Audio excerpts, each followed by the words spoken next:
नमस्कार मंडळी, स्वागत आहे सगळ्यांचं ब्लॉग मध्ये। आज आहे बघा रविवार आणि आता वाजले असन 5:30 आहे ना? नाही 5 वाजले आता आणि चाललो छत्रपती संभाजीनगरला। काय झालं की एक मित्र आहे माझे, श्रावण भवर म्हणून। मी पत्रकारितेचं शिक्षण घेतलेलं आहे, जर्नलिझम म्हणते त्याला। तर ते मला सिनियर होते, तर तेव्हाची आमची ओळख आहे आणि ते गावाकडचे पण आहे। तर त्यांनी मला पाठीमागं कॉल केला होता आणि म्हणाले होते की मला तुमची मुलाखत घ्यायची। म्हणलं ठीक आहे। तर आजकाल असं झालेलं आहे की मला बिलकुल वेळ राहत नाही, कारण कामं वाढून घेतले मी। कामं वाढून घेतल्याशिवाय पैसे बी येत नाही, का नाही? बरोबर आहे। तर एकदम बिझी शेड्यूल होतं, तर दुपारा निघणार होतो आम्ही, तर आता निघलो पहा या टायमाला। तर ते आता मुलाखत घेणार आहे, ते पण तुम्हाला पुढे दाखवतो। तर आता वाजले 5, 7, 8 ला आम्ही भवर साहेबाला भेटू, मुलाखत देऊ। खूप इंटरेस्टिंग मुलाखत राहणार आहे, कारण आम्ही आतापर्यंत एक दोघायलाच दिल्या मुलाखती आहे ना। आम्हाला बरेच पॉडकास्ट चॅनलवाले, म्हणता पेपरवाले, बरेच लोक म्हणते आम्हाला द्या मुलाखत, आमच्या इकडे या, आमच्या ऑफिसला या, स्टुडिओत या। पण आपल्याला काही टायमाअभावी जाता येत नाही। पण हे आमचे लय जवळचे मित्र आहे, त्याच्यामुळे यायला काही नाही म्हणू शकलो नाही। तर बघू ते आता काय विचारते, पण आम्ही व्यवस्थित त्यांना इंटरव्ह्यू देऊ। मस्त तुम्ही बघा, इंटरव्ह्यू झाल्यानंतर सासरवाडीत जाऊ, तिथं जेवण वगैरे करू आणि जेवण झाल्याच्या नंतर कुठं जायचंय आपल्याला? आम्हाला जायचंय गाणगापूर, अक्कलकोट आणि तुळजापूर, येडाई असे 4 तीर्थक्षेत्र करायचे बघा। तर माझी खूप दिवसाची इच्छा होती आणि सोनूज पप्पा श्रीरामपूरला गेले ना, तर माझ्या मनात आलं बरं का की आम्ही खूप दिवस झाले म्हणलं अक्कलकोटला गेलो नाही। तर आम्ही जाणार आहे अक्कलकोटला। उद्या वट सावित्री पौर्णिमा, आमची पूजा पण तिथंच होणार आहे। काय झालं आता, स्वामीनी आहे ना, एवढा सोन्या होता आहे ना, हा, थोडा मोठा होता, 3 वर्षाचा होता। 3चा होता आहे ना, बोलत गेलत होता तो। हा, तेव्हा आम्ही मोटरसायकलवर सायकलवर गेलो, गाणगापूर पर्यंत मोटरसायकलवर गेलो होतो तेव्हा आम्ही राहायचो छत्रपती संभाजीनगरला, रामनगर मध्ये। हा। तर कसं कसं गेलतो आपण इथून देवगड पासून चालू केलं होतं सोनूज पप्पा। हा, देवगड, शनी शिंगणापूर, नंतर शिर्डी, मग शिर्डीत मुक्काम केला, मग तिथून लेण्याद्री, हा ओझर, अष्टविनायकापैकी एक आहे। हा, मोरगाव लेण्याद्री, केलं, मोरगाव, ओझर, जेजुरी, हा, पंढरपूर, तुळजापूर, अक्कलकोट आणि गाणगापूर। ते दुसऱ्या राज्यात येतं गाणगापूर आहे ना, हा। बाउंड्रीच्या तर त्याच्या म्हणजे तिथपर्यंत आम्ही आमच्या जी मोटरसायकल आहे फॅशन प्रो त्याच्यावर गेलेलो होतो। हा, ते एवढंसं लेकरू घेऊन 3 वर्षाचं, हे 8 दिवस गेलतो। हो, तर तेव्हा ना सोनूला म्हणजे कळत नव्हतं जास्त, 3 वर्षाचा होता।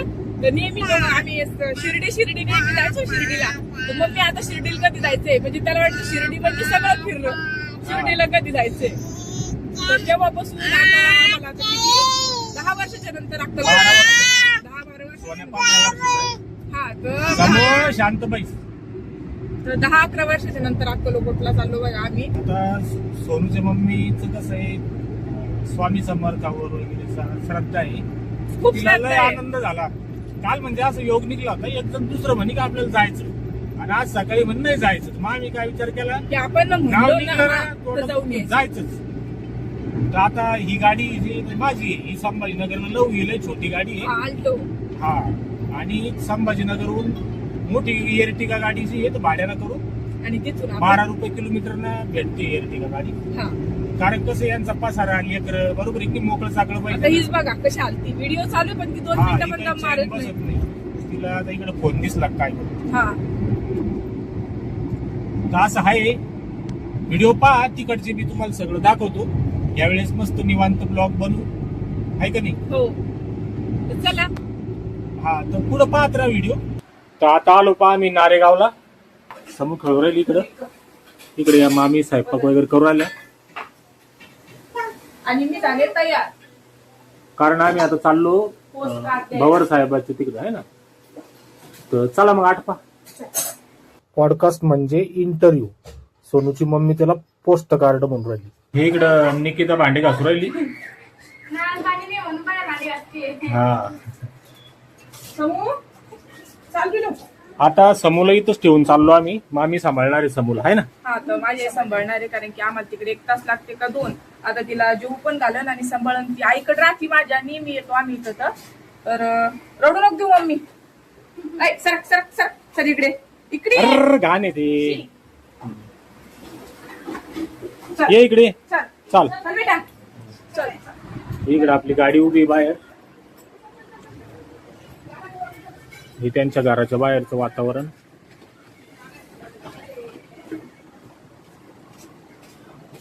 हे असं घर आहे आमच्या साले साहेबाचं. वरती भाड्यानं दिलेलं आहे, खाली ते राहते. 2-3 रूम आहे. तर आलो आम्ही भवर साहेबाच्या घरी. त्यांना मी सगळं कॅमेरा वगैरे लावून दिला व्यवस्थित. आणि लय मस्त व्हिडिओ झालेला आहे बघा. तुम्ही नक्की त्यांचं चॅनल मेन्शन करतो. 2-3 दिवसांना येणार आहे त्यांच्या चॅनलवर. सबस्क्राईब करून ठेवा. तिथून मग एडिट करायचं. तुमचं काम चालू करा.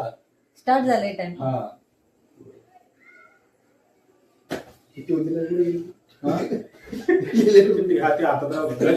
रजिस्टरवर घ्या. रजिस्टर घ्या, चिठ्ठी नसेल. तसं घ्या. कुठे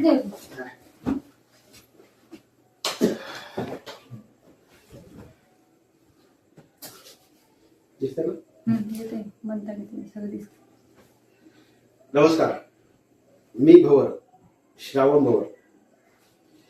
आपल्या निखळ, निर्मळ आणि निर्भेद हसण्यानं समस्त महाराष्ट्राला हसवणारे आणि आपल्या देहबोलीतून मराठमोळी अभिनय सादर करणारे आपले सोनूची मम्मी सॉरी, मी सोनूचा पप्पा आहे. मम्मी ही आहे.